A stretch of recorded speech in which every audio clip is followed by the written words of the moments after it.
શ્રીજી મહારાજ એક વખતે રિસાઈ અને ગઢપુરથી ચાલી નીકળ્યા. મહારાજના વિયોગથી સંતો હરિભક્તો અતિ દુઃખી થયા. સદગુરુ બ્રહ્માનંદ સ્વામી અને સુરા ખાચર મહારાજને ખોળવા નીકળ્યા. કાણોતર નામે ગામમાં શાર્દુલ અને સગ્રામ હરિભક્ત હતા. તેને ઘેર જઈ શ્રીજીએ કહ્યું, મને સંતાડો, મને લઈ જવા માટે એક સાધુ અને એક કાઠી મારી પાછળ આવે છે. સગ્રામ કહે, તમને ક્યાં સંતાડું? મારા ઘરમાં પેટી પટારા કંઈ નથી.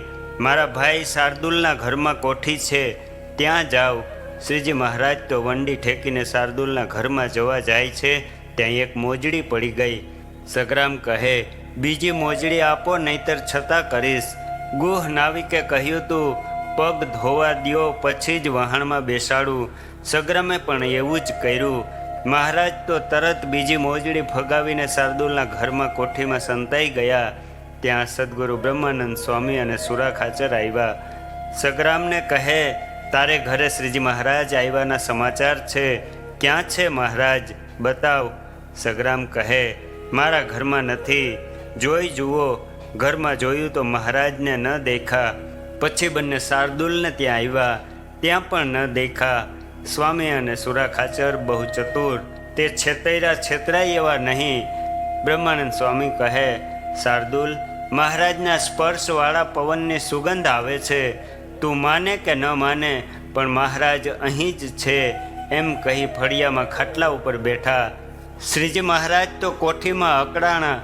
તેથી વિચારે છે કે હવે શું કરું. પછી કોઠીમાં સ્ત્રીના કપડાં પડ્યા હતા. એ કપડાં મહારાજે પહેરી લીધા અને કોઠીમાંથી મોહિની સ્વરૂપ લઈ અને બહાર નીકળ્યા. ઘરમાં સગ્રામ અને શાર્દુલના પત્નીઓ બેઠા હતા. તે બંને વચ્ચે મહારાજ બેસી ગયા. બંને બાઈઓ કહે, હવે અમારે ખડ નીંદવા માટે દાળીએ જવું છે એમ કહી પછેડીમાં દાતરડી વીંટી માથે મૂકીને ચાલવા તૈયાર થયા. ત્યારે મહારાજ કહે, મારેય દાળીએ આવવું છે, મને દાતરડી પછેડી આપો. શાર્દુલના પત્નીએ દાતરડી અને વેલણ એક પછેડીમાં વીંટીને આપ્યું. મહારાજ મોહિનીનું રૂપ ધારીને બંને બાઈઓ વચ્ચે માથે પછેડીનું વીંટો મૂકીને નીકળ્યા. તુરંત બ્રહ્માનંદ સ્વામી અને સુરા ખાચર સગ્રામને પૂછે છે, છેલ્લા અને પહેલા બાઈઓ તો તમારા બે ભાઈઓના ઘરના છે, પણ વચલું કોના ઘરનું? એટલે શાર્દુલ કહે, એનો કોઈ ધણી જ નથી. આ સાંભળી અનંત બ્રહ્માંડનો ધણી મોઢા ઉપર ઘૂમટો ખસેડીને હસવા લાગ્યા.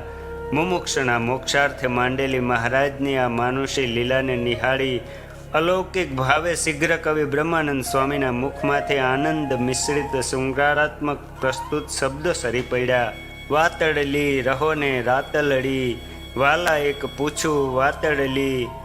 પીતાંબર સાટે મારા પ્રીતમ, સાડી લાવ્યા નવી ભાતડલી. મોરલડી લઈને મનમોહન, દીધું વેલણ કોણે દાતડલી. જેને ઘેર રજની તમે જાયગા, કોણ હતી તેની જાતડલી. બ્રહ્માનંદ કહે, સંશય થયો નહીં, ધન્ય છે તમારી છાતલડી.